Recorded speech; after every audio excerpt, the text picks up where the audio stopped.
কিন্তু কোনো টাকার জন্য যেন কোনো মানে সন্তান জন্ম নিবন্ধনের আওতায় না।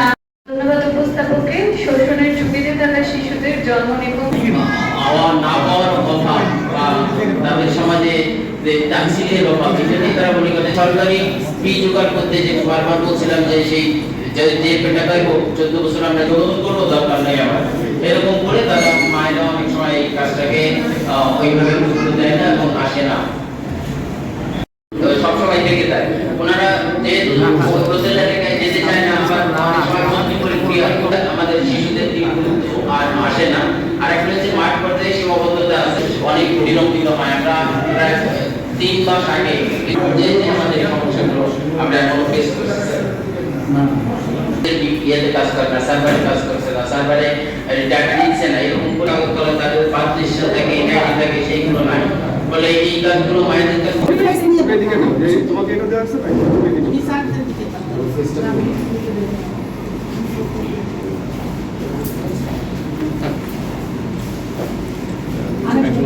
তাদের যে ঠিকানাটা দেওয়া হয়, দেখা যাচ্ছে যে তারা যে ব্রোথেলে থাকে সেটাই দেওয়া হয়। সেটা না দিয়ে যদি স্যার আমাদের সমাজ সেবার ঠিকানা, যে আমাদের শিশু নিবাসগুলো আছে, অথবা ইউনোর আমাদের অ্যাড্রেস দিতে পারে, স্যার ডিসি স্যারের অ্যাড্রেসটা ব্যবহার করা যায়। তো এই বিষয়গুলো যদি স্যার করা যায়, ভবিষ্যতে হয়তো তাদের একটা সুন্দর ভবিষ্যতের ক্ষেত্রে, আমরা তো সমাজে বসবাস করি, তো যখন তার অ্যাড্রেসটা দেখা যাচ্ছে এরকম, তখন এটা আলটিমেটলি সবাই বুঝে যাবে যে সে কোথা থেকে এসেছে। তো তাকে আমাদের মানে সমাজে ইনক্লুড করার জন্য এই বিষয়গুলো যদি স্যার আপনারা ভবিষ্যতে এটাকে গুরুত্ব দেন, আমার মনে হয় যে এই শিশুগুলোর ভবিষ্যতে এই স্টিগমা নিয়ে তাদের বাঁচতে হবে না। আর জন্মনিবন্ধন প্রক্রিয়ার ক্ষেত্রে আমাদের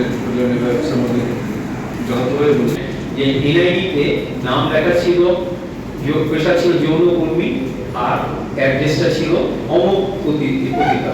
এটা কিন্তু রিপ্লেস করে কিন্তু এখন গ্রামের নাম বসে গেছে, ম্যাক্সিমাম রিপ্লেস হয়ে গেছে। আমি আমাদের পরিচালককে বলবো এরকম যদি আরো থাকে সেটা রিপ্লেস করে। এই আপনারা বললেন যে সেই পরিচিতি নিয়ে যদি মার পেশাটাকে যৌনকর্মী, তাহলে সন্তান সে এনআইডি অথবা জন্ম ইয়েটা নিয়ে সে কাজ করতে চায়, সে পড়াশোনা করতে চায়, এটা আমরা দেখেছি।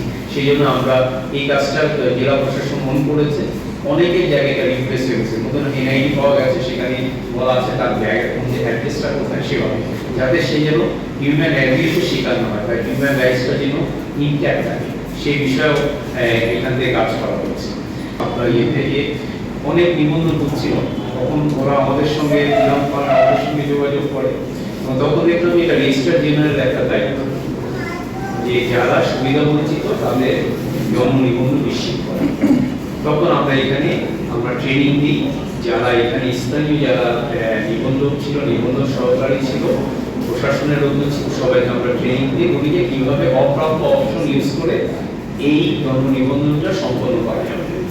এর পরবর্তীতে 46 জনের একটা জন্ম নিবন্ধন সম্পন্ন হয়েছে। আপনারা জানেন যে আজ পর্যন্ত জন্ম নিবন্ধন আসলে কন্টিনিউয়াস প্রসেস, তো এখন 8 জনেরটা পেন্ডিং আছে। দেখি হিউজ সাকসেস। আমরা যখন প্রথম এসেছিলাম তখন কারো জন্ম নিবন্ধন ছিল, কোন শিশুরই জন্ম, এটা আমরা মনে করি যে এটা আমাদের একটা অতি পবিত্র দায়িত্ব। কারণ এই সুবিধা বঞ্চিত মানুষ যদি জন্ম নিবন্ধন না পায়, তাহলে সে শোষণের ঝুঁকিতে পড়ে যাবে। শোষণের ঝুঁকি মানে সে মাদক পাচারের সম্মুখীন হবে এবং সে মাদক পাচার সহ অন্যান্য যে কোনো ইলিগাল অ্যাক্টিভিটির সঙ্গে তাকে যুক্ত করা সহজ হবে এবং পরবর্তীতে সেটা একটা দেশের নিরাপত্তার জন্য হতে পারে, সমস্যা হতে পারে।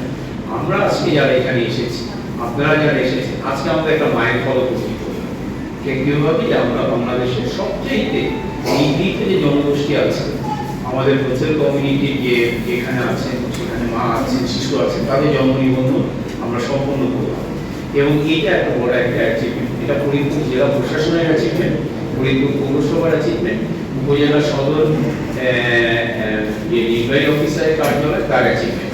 আমরা শুধু এখানে ফ্যাসিলিটেট করার চেষ্টা করছি। আর অন্যান্য যারা আছেন যে 7 নং মহিলা সংস্থা, নিগম ফান্ড কিংবা office of the registrar general, আমরা এটাই এবং এটা আপনাদের জন্য বড় অ্যাচিভমেন্ট। আমি মনে করি ফরিদপুরবাসীর জন্য এটা এই কাজটা বিগত সময় করা হয়নি, আমরা করেছি।